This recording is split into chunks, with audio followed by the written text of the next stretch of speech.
19, breaking communication barriers in rural southern Indiana. We're in Orange County tonight, hearing from first responders who say communication is key when it comes to emergencies.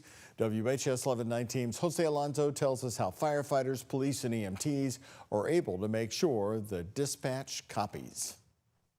J4, please. When an emergency is called in Orange County, Indiana, these are the dispatchers ready to send first responders. But there's been a known communication problem within rural areas. In a valley in Southeast Township where we have a fire department, and they will attest that radio communications down there is horrible. Cell phone communication is non-existent.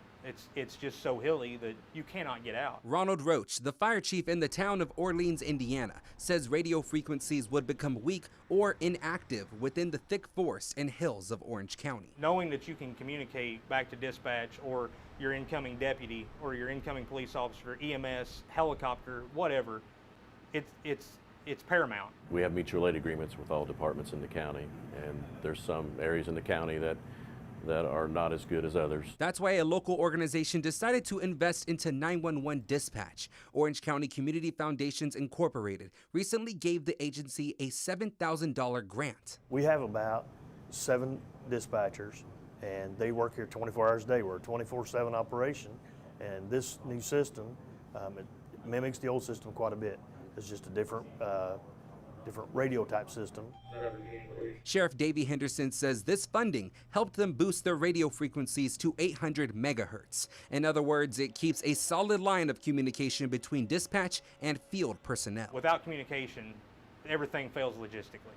And when that happens, it takes a world to get it back together.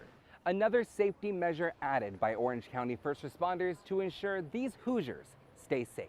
Reporting in Paoli, Jose Alonso, WHS 1119 on your side. Tonight, we also talked with the town of Paoli council member Bobby Bostock about how they are helping fund emergency services. He says right now the town is navigating a budget cut from the restructuring of taxes from House Bill number 1 in Indianapolis. And once they understand how their funds look next year, they will look into purchasing more radios for their fire department.